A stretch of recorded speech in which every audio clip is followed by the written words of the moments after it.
Hello, I'm Rachel from Douentza Garden in Ireland, and this is an orchid update video. Now, I haven't made an orchid video for about a year, and I've received lots of messages from people who said that they signed up, they subscribed to my channel because they loved my orchid content, people asking me to make more orchid videos, and people who say that they also grow orchids in a home environment on windowsills like I do. And where are the orchids gone? So in this video today, I'm going to explain what's been going on with my orchid collection and just give you an update on, well, I guess the bad news.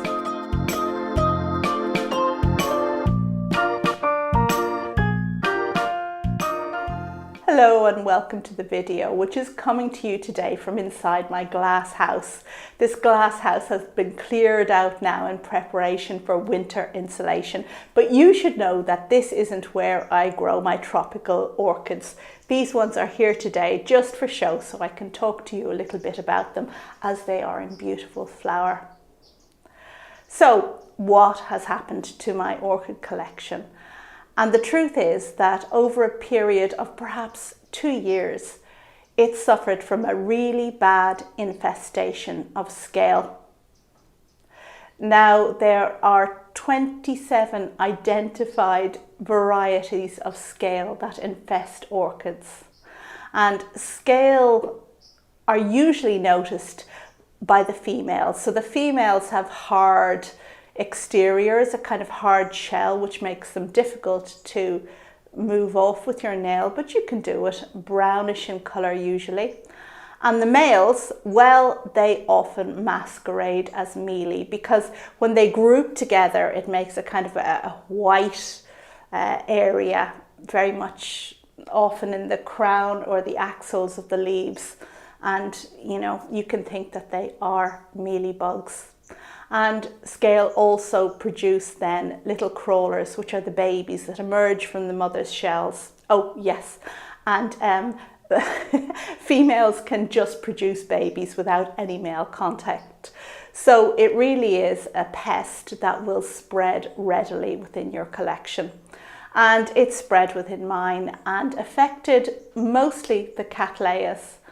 You all know Cattleyas are my favourite orchids, the genus that I love the most and perhaps the one that I had the most plants of. Had being the operative word. I tried everything to rid myself of this scale.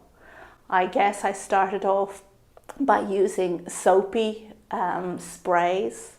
I also used neem oil. I used everything I could possibly think of. So there were insecticides and bleach. I used bleach, submerging the plants in bleach, and even systemic insecticides. But I guess I just had a very resistant strain because nothing would seem to rid me of this scale. Now, the plants that were infected were all quarantined, so they didn't move out of the room where they were in, and this was an attempt to make sure that the scale didn't spread to different plants. And I guess over a period of time, this kind of sapped my joy in growing orchids, because I used to always grow my orchids on windowsills, and when they would come into bud or flower, I would move them into the kitchen so that I could enjoy the beautiful blooms as they opened, the kitchen being the room that's most used in my house. And of course, I couldn't do this anymore.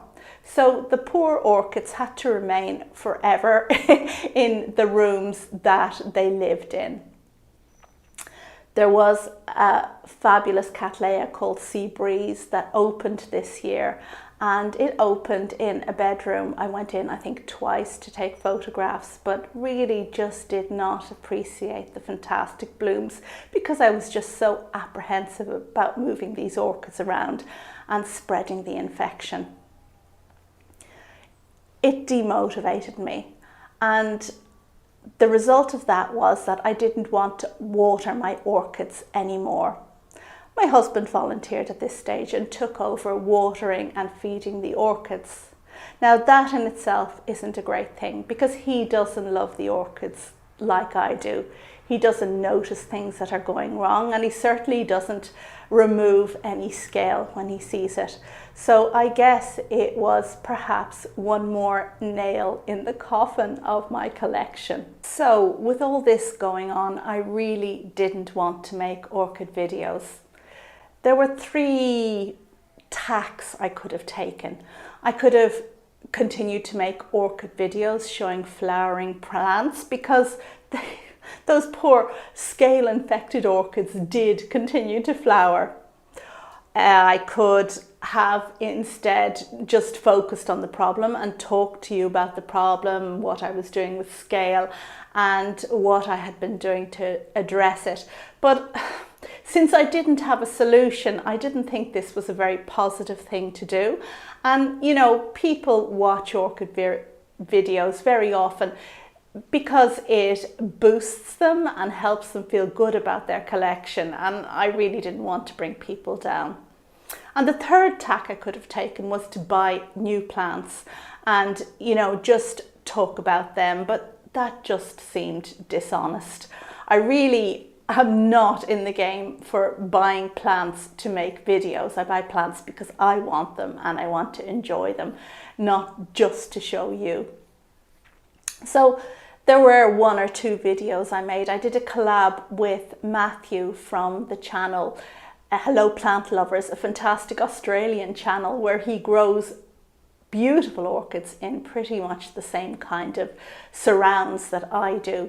So I made a collab with him and I really felt dishonest while making the collab. Now, when I showed my giant Cattleya or Laelia purpurata, I did mention it had scale. It was in fabulous bloom. It looked wonderful, provided you didn't get too close. So I felt dishonest. I did mention it, but people then commented in with what a wonderful plant it was. And that kind of broke my heart because it had been a wonderful plant, but now it was infested with sap-sucking scale that just meant anyone who knew really just couldn't enjoy the plant. So I limped on for a bit. I guess I threw out a few plants, but mostly I just quarantined them. And I began to feel bad. I began to feel that I had come to the end of my orchid journey, both in real terms, in terms of keeping a collection, but perhaps also in terms of YouTube. Now, I think many people start out YouTube with a lot to share and great tips on what to do, perhaps to orientate the blooms as they open, or health tips or fertilization tips. And they share all of that willingly. And there comes a point in time when perhaps they feel that they have nothing left to share. They've said it all. And I began to feel that perhaps that is what had happened with me. I'd made orchid videos for many years. I'd even published my e-booklet on how to grow Cattleyas on a windowsill, and now maybe it was just the end. But I realized it wasn't. The problem was that I was just completely demotivated by what was happening with my orchids. And really, maybe it was time just to do something about that. So I bit the bullet. Now, this is very recent. This is like maybe 2 weeks ago. And I decided I would discard the orchids that had scale. All the time beforehand, I kept saying to myself, oh, maybe I should try the bleach treatment again.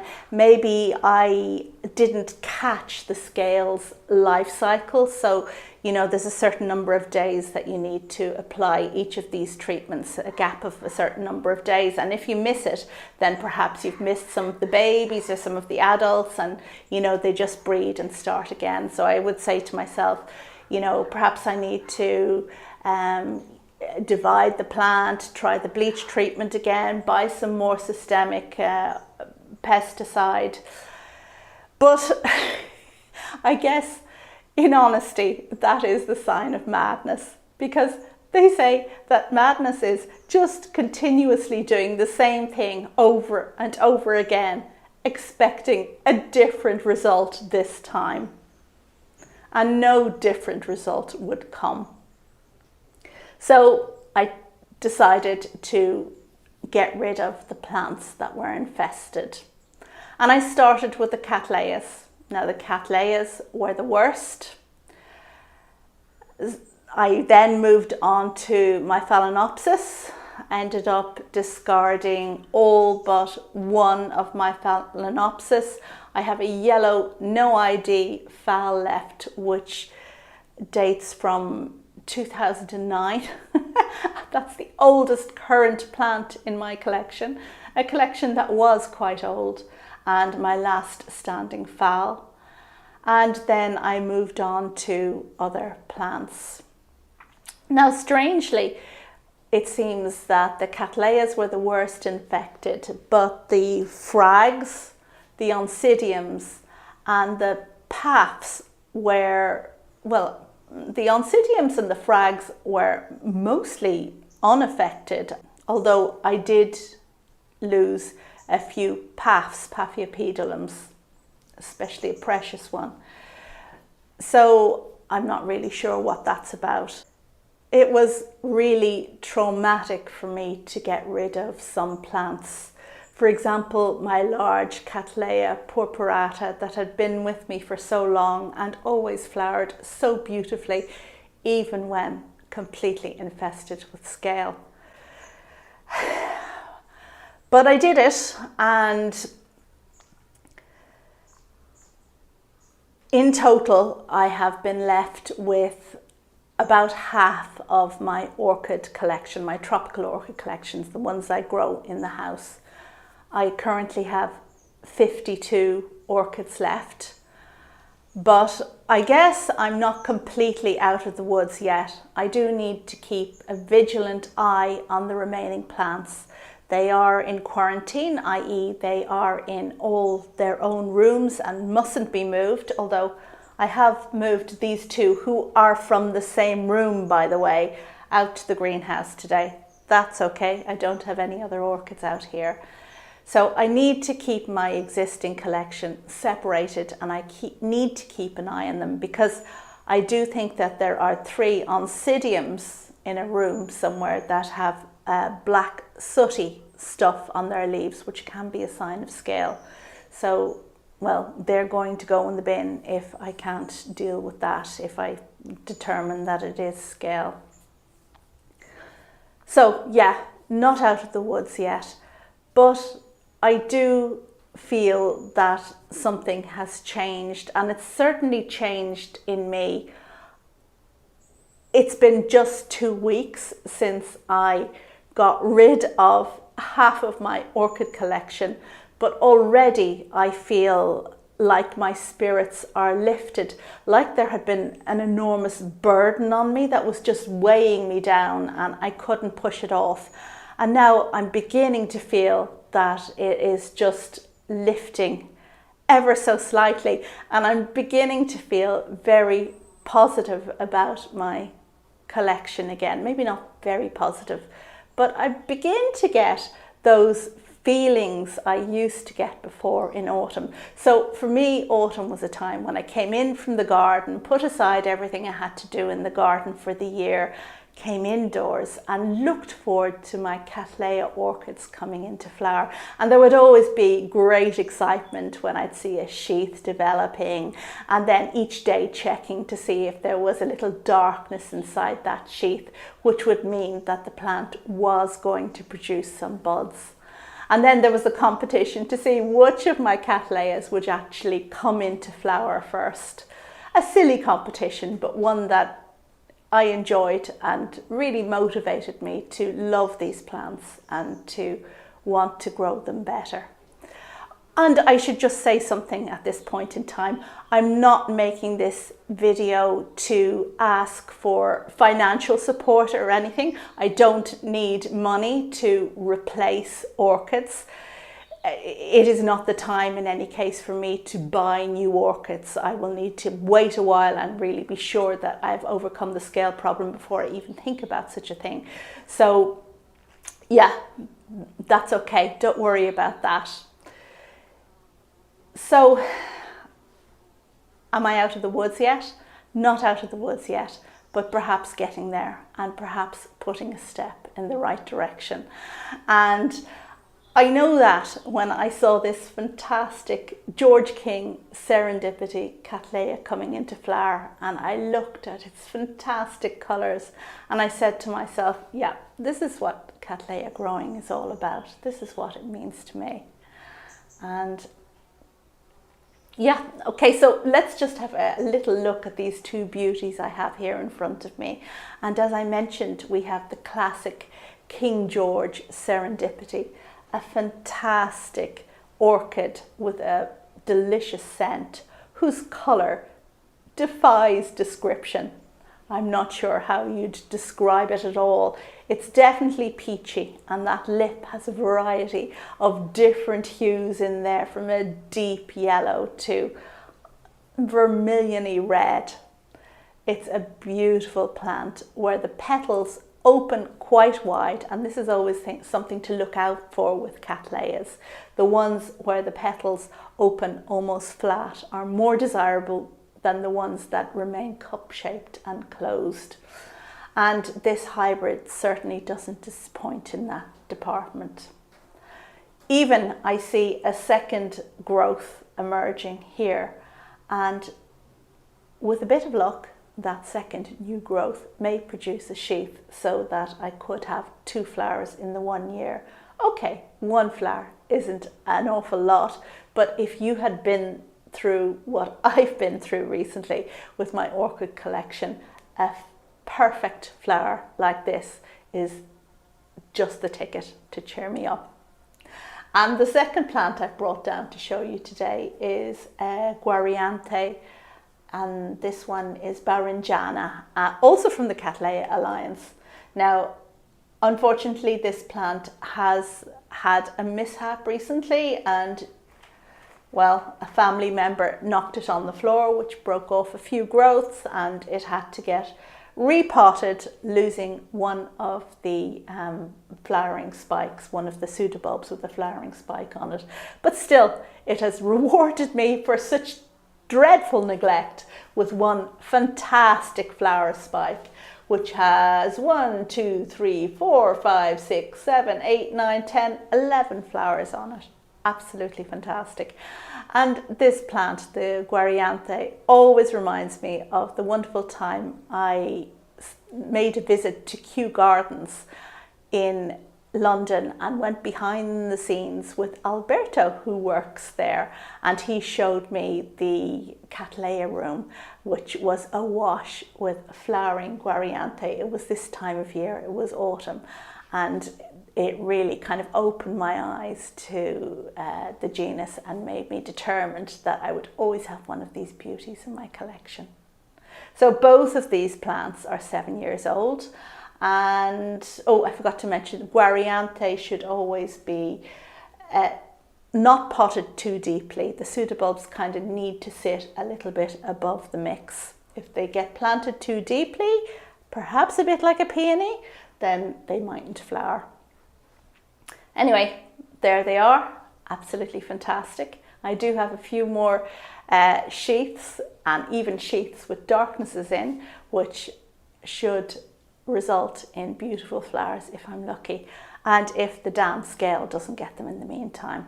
So I will be sure to share those with you as time goes on. Sorry for such a downbeat video. It is not my intention to make that kind of content at all, but I hope that the kind of light at the end of the tunnel, which is these beautiful plants and the fact that I perhaps touch wood, oh, that's metal, a bad sign, not wood, And perhaps the fact that I've overcome the scale problem is enough to make the video end on a positive note. Thank you very much for watching, and I will see you on the next video. Bye!